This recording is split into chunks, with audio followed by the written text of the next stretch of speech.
last big question here in the AFC playoff race is going to be who gets the 7th seed in the AFC. Let's run through this. If the Patriots beat the Bills, the Patriots are in. Okay? Done. The Bills and the Patriots and the Bengals and the Ravens play at the same time. So the 2 seed could still be on the table. I believe the 1 seed the Bills will know about the 1 seed, but they will not know about the 2 seed. So they will still have something to play for even after the Chiefs game is over. So just something to keep in mind with where the Bills stand as it relates to what can be gained from this game. So that's take into account. The Patriots also clinch a win if the Dolphins, Steelers, and Titans lose. If the Patriots, Dolphins, and Steelers lose and the Titans win, the Jags are the 7th seed in the AFC. That's probably my favorite outcome. I feel like that's the craziest one. I feel like this season deserves that. I feel like that's exactly how that's how should we cap off this season. So, other teams still alive for the 7th seed in more likely scenarios. The Dolphins clinch a playoff berth with a win and a Patriots loss to the Bills. They are eliminated with a loss. And last, which seems more and more plausible with every passing moment, the Steelers are in with a Patriots loss to the Bills and a Dolphins loss to the Jets. Okay? Among all these 3 teams, the Patriots, the Dolphins, and the Steelers are the only team that is favored to win this week. Because of course. I think that Mike Tomlin, I think it was Miles Jack today, came out and said when they were 2-6, he was just expecting everyone to start panicking. And no one did. It was just kind of we'll get better tomorrow and we're just going to stay the course and see what happens. And I do think there is that sort of vibe in that building and with that franchise with Mike Tomlin there. There's a reason that they are consistently relevant. You still can't account for things like Skylar Thompson playing for the Dolphins in week 18. You always need those sorts of breaks, no matter how good you are at keeping this thing on the tracks, even if it seems like it's going awry. No, that's the culture of the Steelers. I mean, yes, it's just been, under the Rooneys overall, but especially under Tomlin, and just look at their stars and talk about stars and like building blocks, Cam Hayward and TJ Watt, and Micah Fitzpatrick, you got like pros, so they kind of kept, I know TJ was hurt, but it's like, they just come in every day, get better, win the next game. And how many times have you seen Tomlin with some desolate roster or banged up roster fighting with some of the contenders and beating them and winning outright when they're 10-point dogs and all that kind of thing? He's never had a losing season. He was 2-6 this year. We're like, oh man, guess that's starting a rookie quarterback.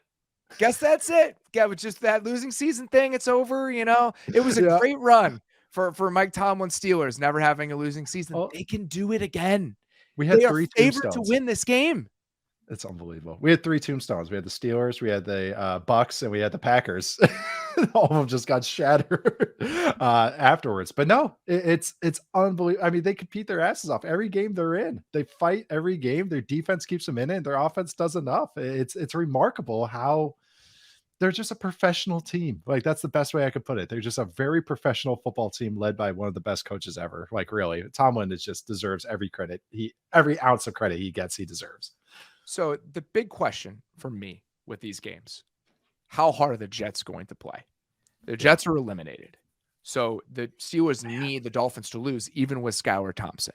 So the Jets at full strength, there's a reason they're favored against the Skylar Thompson-led Dolphins team. Yes. So if the Jets come to play, and it is important to them to keep the Dolphins out of the playoffs or to show some pride, whatever factor ends up winning out here, they absolutely can beat this Dolphins team and kind of should beat a Dolphins team with a 3rd-string quarterback. And then that opens the door for a Steelers team that, if you look at the underlying numbers, those Steelers have been like a top 10 team by offensive DVOA in the second half of the season. I know. And they've been they've been like the best team on defense over the second half of the season. It's insane. Yeah. The defense, I mean, look at all the scores of their games. But they have some really good players. And they got guys stepping up, like Highsmith stepping up, like, and him breaking out. Like, they just do it every year. The offense one is kind of crazy to me because, man, that offense just doesn't seem consistent enough to last against maybe better opponents. But if it's DVOA, man, they adjust for that. So, but no, speaking about the Jets and everything, and just pride in the human element, is what's the strength of the Jets team? It's their defense. So it's maybe they do want to send off into the season being like, no, let's really lock down into this game, and maybe you can score on the Dolphins offense or Dolphins defense. You can score on them. Like, you can run the ball on them. You can find points. Couple hero throws from Mike White. They got plenty of receiving talent. You never know. Like, you just truly don't know. And the Jets defense, if they're playing with some pride, they're going to keep them in this game. Here are the numbers. We did it it was on the show we did with Sander earlier this week that we ultimately didn't run. On offense, over the first 9 weeks of the season, okay, Steelers were 31st in EPA per dropback. They were 24th in offensive DVOA, weeks 1 through 9.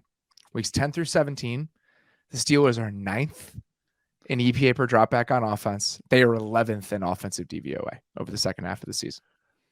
On defense, I'm stunned. 26th in defensive DVOA weeks 1 through 9, 3rd in weeks 10 through 17. I'm stunned by the offense stat. I really am.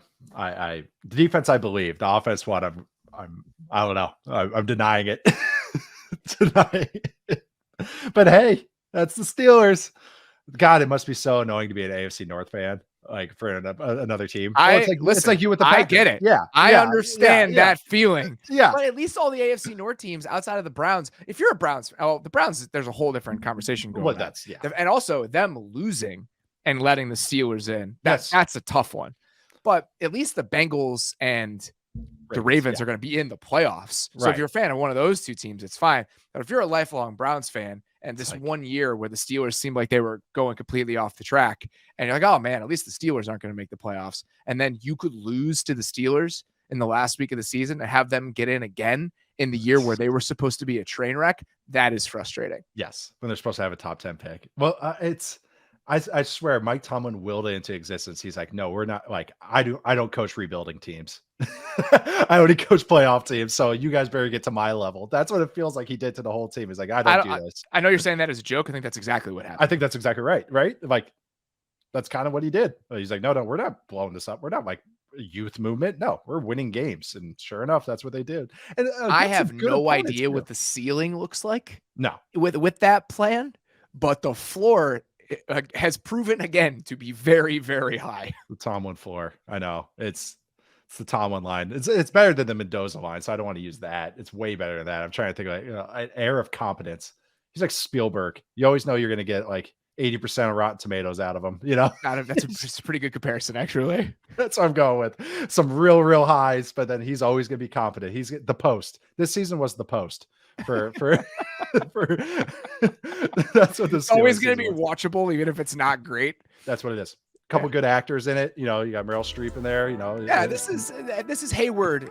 This is Cam Hayward as Tom Hanks there. It's not his best, but it's still pretty good. You got Mr. Show running around. Bob Odenkirk and David Cross like running around. That's Micah Fitzpatrick and TJ Watt. We need the playoffs to be here so badly. So bad.